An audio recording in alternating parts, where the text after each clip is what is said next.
मैं doctor Irshad Ali Khan, associate professor political science, government Bangur college Didwana में कार्यरत हूँ।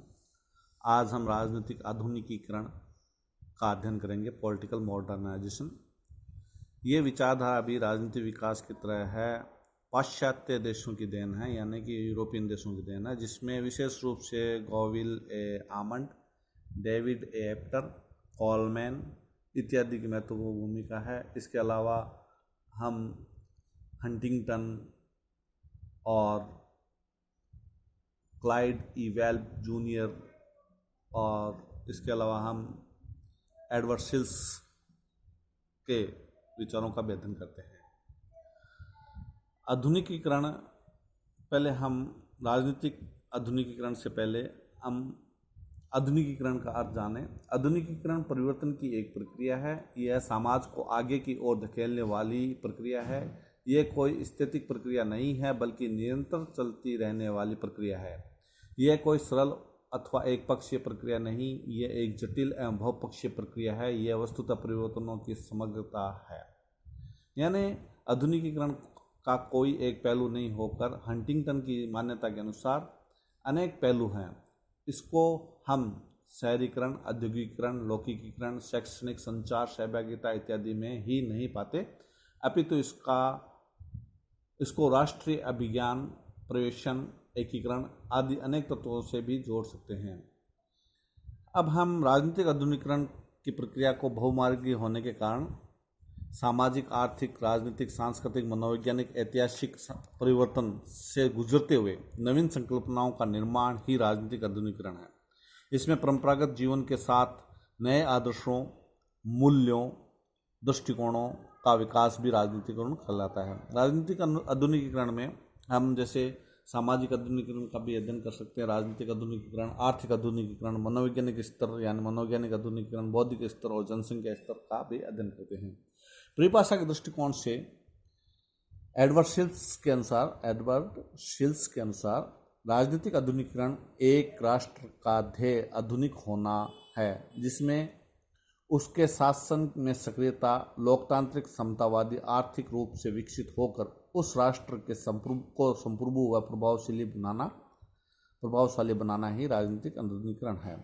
एडम स्मिथ के अनुसार आधुनिकीकरण की प्रक्रिया के अंतर्गत यह जानकारी शामिल होती है कि इतिहास एक निश्चित दिशा की ओर बढ़ रहा है और उस दिशा को खोजने का सतत प्रयास किया जाता है। इसके अलावा हम क्लॉड ई वेल्ब जूनियर के अनुसार कह सकते हैं कि राजनीतिक आधुनिकीकरण एक ऐसी प्रक्रिया है जो संसाधनों के विवेकपूर्ण उपयोग पर आधारित है और जिसका उद्देश्य आधुनिक समाज की स्थापना करना हो। हंटिंगटन के अनुसार राजनीतिक आधुनिकीकरण एक ऐसी बहुपक्षीय प्रक्रिया है जिसमें मानवीय विचार और क्रियाओं के सभी क्षेत्रों में परिवर्तन शामिल होते हैं। इसके अलावा हम राजनीतिक आधुनिकीकरण की उपयुक्त परिभाषाओं से स्पष्ट हो जाता है कि अत्यधिक व्यापक अवधारणा है। इसमें वह सब कुछ आ जाता है जो राजनीति, अर्थशास्त्र, समाजशास्त्र, मनोविज्ञान आदि क्षेत्रों के अंतर्गत आता है। राजनीतिक आधुनिकीकरण के उपागम और मॉडल जिसे हम कह सकते हैं, जिसने एडवर्ड शिल्स ने दिए थे, और इसमें ये किया गया है कि एडवर्ड शिल्स ने अपने एक लेख में पॉलिटिकल मॉडर्नाइजेशन में 5 मॉडलों का वर्णन किया है। 5 मॉडल कौन कौन से? राजनीतिक लोकतंत्र, अभिभाविक लोकतंत्र, आधुनिकीकरण का वर्गतंत्र यानी अर्थतंत्र, सर्वाधिकारी वर्गतंत्र या अल्पतंत्र, और इसके अलावा परंपरागत वर्गतंत्र यानी अल्पतंत्र। राजनीतिक लोकतंत्र को सबसे अच्छा उदाहरण मानता है एडवर्ड शिल्स। इसके अनुसार यह प्रतिनिधिपूर्ण संस्थाओं और सार्वजनिक स्वतंत्रताओं के बीच असैनिक शासन है। ब्रिटेन, अमेरिका इसके अच्छे उदाहरण हैं। इसमें जो विशेषता राजनीतिक लोकतंत्र में, इसमें व्यवस्थापिका राजनीतिक व्यवस्था की केंद्र बिंदु होती है। इसके अलावा दल राजनीतिक व्यवस्था का अभिन्न अंग होता है। इसमें मूल कानून के अधीन सत्ता का उपयोग अपेक्षाकृत कम और निश्चित काल तक ही किया जा सकता है। इससे राजनीतिक लोकतंत्र में सत्ता का दुरुपयोग नहीं होता है और इस पर प्रभावी नियंत्रण भी होता है सत्ता पर। न्यायपालिका स्वतंत्र निष्पक्ष होती है। लोकतांत्रिक आत्मनिर्भर का प्रयोग होता है और सरकार पर विश्वास करती जनता, चुने हुए प्रशासकों के निर्णय लागू करने का एक प्रशिक्षित और संगठित नौकरशाही होती है। इसमें कानून व्यवस्था को बनाए रखने के लिए पुलिस, सशस्त्र सेनाएं होती है। लोकतांत्रिक व्यवस्थाओं के मानकों मूल्यों के प्रति वचनबद्ध भी होते हैं। दूसरा, हम अभिभावकीय लोकतंत्र यानी सशक्त लोकतंत्र भी कह सकते हैं इसको। ये राजनीतिक लोकतंत्र से थोड़ा कमजोर है परंतु अन्य से अपेक्षाकृत अच्छा है। लोकतंत्र के मानकों और मूल्यों का अनुपालन करने के लिए वचनबद्ध होता है राजनीतिक व्यवस्था में। इसमें डेविस और लेविस ने अपनी रचना मॉडल्स ऑफ पॉलिटिकल सिस्टम में बताया, वचनबद्ध लोकतंत्रवादियों की ऐसी परिस्थितियों के प्रति व्यवहारिक जवाब है जो प्रभावकारी ढंग से लोकतांत्रिक संस्थाओं को चलाने में सक्षम नहीं। यानी इसमें मुख्य विशेषताएं हैं, कार्यपालिका शक्ति का वास्तविक केंद्र होती है, व्यवस्थापिका कार्यपालिका के दृढ़ नियंत्रण और पर्यवेक्षण में कार्य करती है, इसमें विरोध के माध्यम की व्यवस्था होती है, यद्यपि राजनीतिक संचार के सभी साधनों पर कार्यपालिका का सुदृढ़ नियंत्रण रहता है, इसमें सक्षम और निष्ठावान नौकरशाही होती है जो प्रस्तावित नीतियों की निष्पक्ष और औपचारिक आलोचना करने में सक्षम होती है, इसमें विधि के शासन और नागरिक स्वतंत्रता को हर कीमत पर बनाए रखने का होता है। इसके बाद में हम आधुनिकीकरणशील अल्पतंत्र यानी वर्गतंत्र का अध्ययन करते हैं, जिसमें इसमें राजनीतिक व्यवस्था परंपरागत अल्पतंत्र से अधिक परंतु राजनीतिक लोकतंत्र से कम होती है। इसमें बागडोर असैनिकों के हाथ में हो सकती है जो सशस्त्र सेनाओं पर नियंत्रण रखते हैं। यह उच्चतर सैनिक अधिकारियों में हो सकती है जो असैनिक व्यक्तियों को सहयोग प्राप्त करने का इच्छुक व्यक्ति है।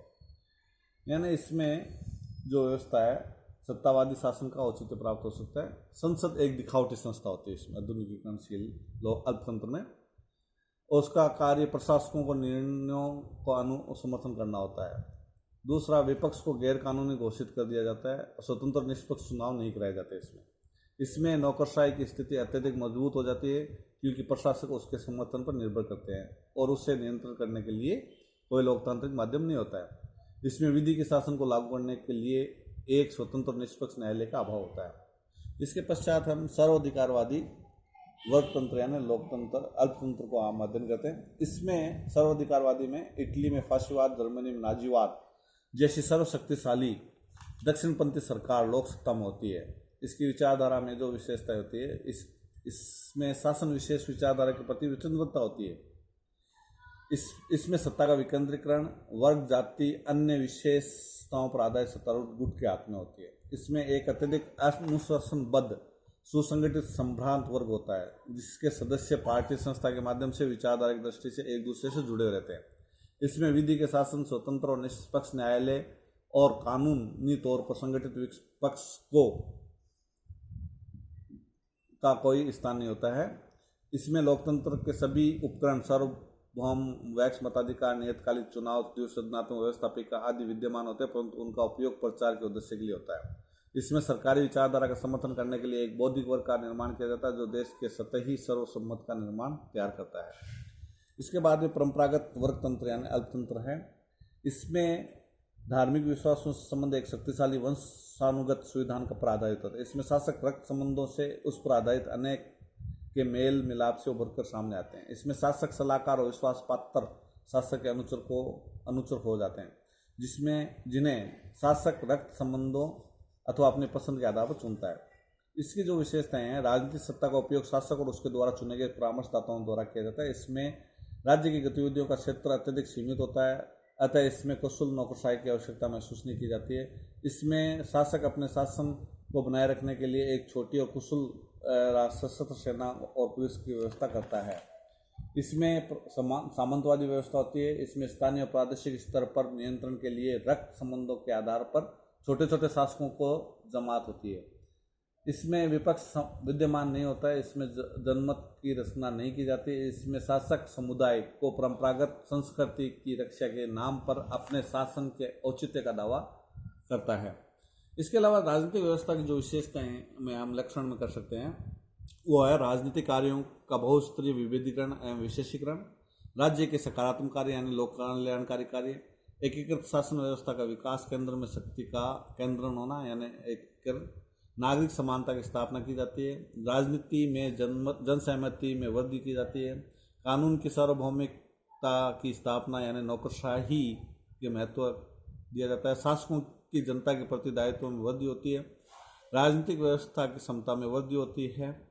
यानी राजनीतिक आधुनिकीकरण में जो एक हम और कह सकते हैं कि साधन कौन कौन से हैं, और उन साधनों में हम जैसे कि कौन कौन से अभिभावक वर्ग, बुद्धिजीवी वर्ग, संचार के साधन, सरकार की शक्तियाँ, आर्थिक विकास, राजनीतिक विचारधारा और सामाजिक गतिशीलता, ये 7 जो हैं हम राजनीतिक आधुनिकीकरण के साधन मान सकते हैं।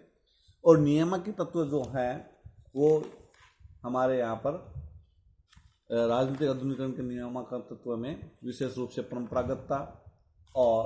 परंपरागतता यानी कि हंटिंगटन का कहना है कि राजनीतिक आधुनिकीकरण परंपरागतता से मुक्त है।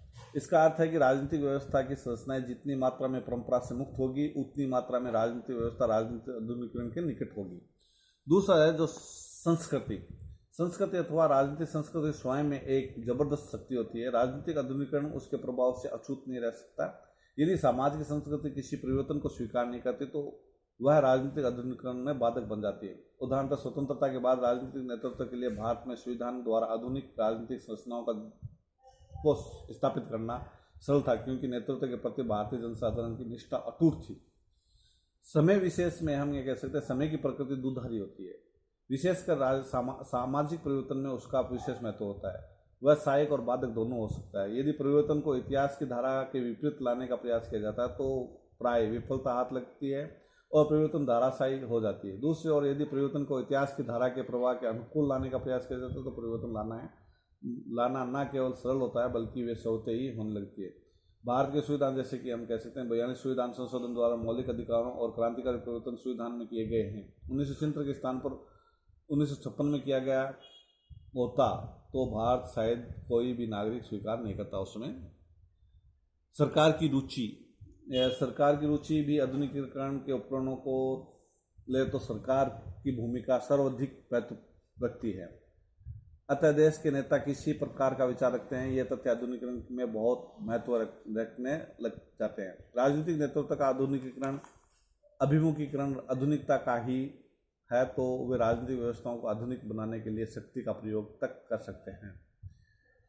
इसके अलावा हम लास्ट देख सकते हैं राजनीतिक व्यवस्था की प्रकृति कैसी है। राजनीतिक आधुनिकीकरण में राजनीतिक व्यवस्था की निर्णायक भूमिका होती है। वह राजनीतिक आधुनिकीकरण में शीतलता और तीव्रता कुछ भी ला सकती है। उदाहरणतः यदि राजनीतिक व्यवस्था की प्रकृति लोकतांत्रिक और उत्तरदायित्वपूर्ण है और उसमें सरकार और समाज के बीच निरंतर अंतर्क्रिया होती रहती है तो राजनीतिक आधुनिकीकरण न केवल सरल होगा बल्कि उसे प्रोत्साहन भी मिलेगा। दूसरी ओर यदि राजनीतिक व्यवस्था की प्रकृति निरंकुश, तानाशाही और सर्वाधिकारवादी है तो सरकार और समाज में सक्रिय अंतर्क्रिया के भाव में राजनीतिक आधुनिकीकरण में कठिनाई होगी। इसके अलावा हम ये देख सकते हैं कि राजनीतिक आधुनिकीकरण और राजनीतिक विकास की तुलना भी कर सकते हैं हम, जिसमें दोनों की जैसे समानता है, यानी दोनों विकास की प्रक्रिया है। आधुनिकीकरण और राजनीतिक विकास दोनों में मौलिक अंतर नहीं हो सकता। गतिशील अवधारणाएं हैं और उपयोगी निष्कर्षों तक पहुंचने में सहायक हो सकती है। दोनों प्रयोग विकासशील यानी नवोदित और तीसरी दुनिया के लिए राष्ट्रों के लिए अध्ययन में प्रयोग किया गया है। समानताओं में कुछ विद्वान राजनीतिक विकास और आधुनिकीकरण और राजनीतिक आधुनिकीकरण को समानार्थक समझते हैं, जबकि असमानता भी है। राजनीतिक विकास और राजनीतिक आधुनिकीकरण में समानता के बावजूद भी कुछ विद्वान जैसे हंटिंगटन, जागवायरेब, आइजनस्टाइन, लुशियन पाई आदि जो राजनीतिक विकास और राजनीतिक आधुनिकीकरण में अंतर करते हैं उन्हें असमानता देखते हैं। इससे राजनीतिक विकास एक स्थिति को सीमित अवधारणा मानते हैं, यानी राजनीतिक विकास से भिन्न है राजनीतिक आधुनिकीकरण और साथ साथ आगे पीछे नहीं है, प्रवाह होता है। अतः हम आज केवल राजनीतिक आधुनिकीकरण का इतना ही अध्ययन करेंगे। धन्यवाद।